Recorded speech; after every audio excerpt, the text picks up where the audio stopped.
This is the final video on chapter 7. It shouldn't be very long. It is only on paragraph 7.6.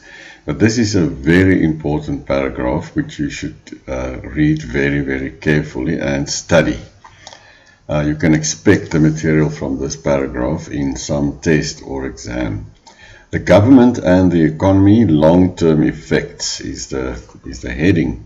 Now it's about the impact of the government on the economy. So you might have learned the Keynesian model where you had the spending multipliers, short-term impact on the economy.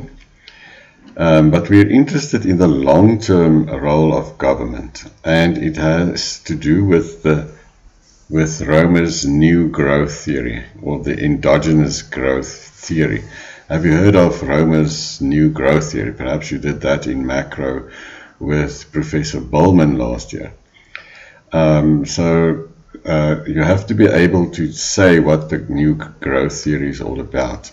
And then you should also link this paragraph with the whole idea of positive externalities.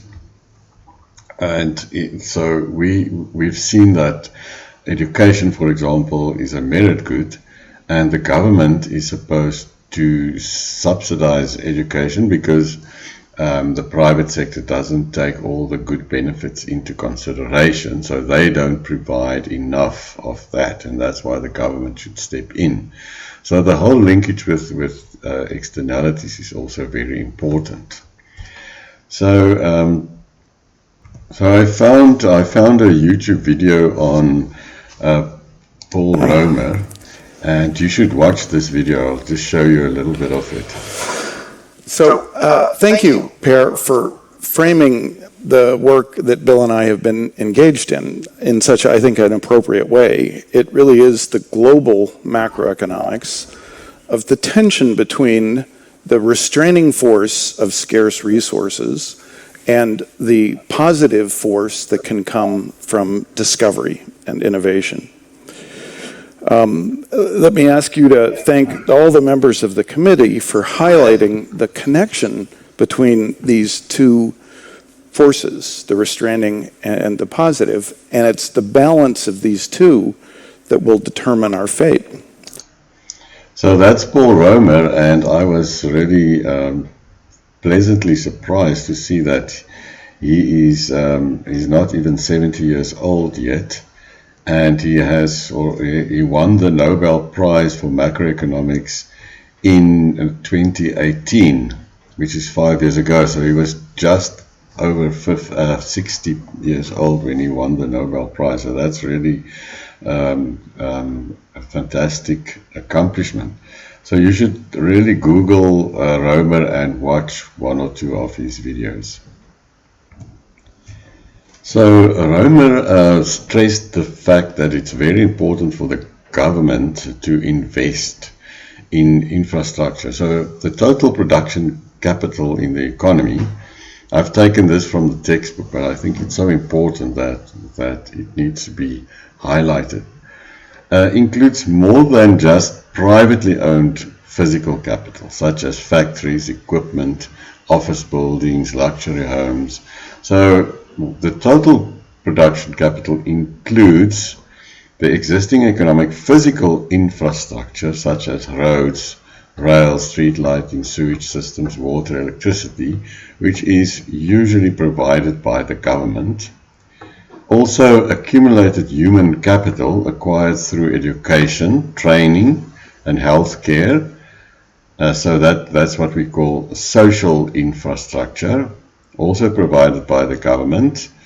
And the stock of technical expertise, and that's one of the big points that Romer also made, that technology is really important for growth, acquired through learning by doing, or R&D, research and development.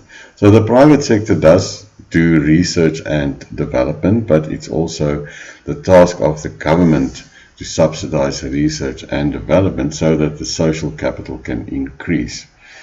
So, and this is exactly where the positive externalities story come from. All of these good things provided by the government has spillover effects for the private sector, and we all benefit from that, and that increases the total production capital in the economy.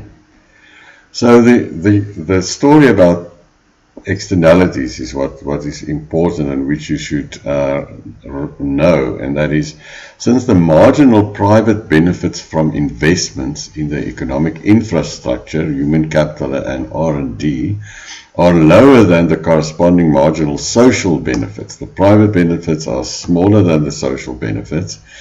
So the free market will always under-provide these services, and that's why the government should subsidize it so that they can provide more of it. So this solo type, you probably also got the solo growth theory. If that's a typical solo aggregate production function, why is aggregate production? Is a function of private capital, government provided capital or infrastructure, and then the productivity of labor. E is the productivity per laborer times the number of laborers. E, productivity times the number of laborers. That's a typical production function.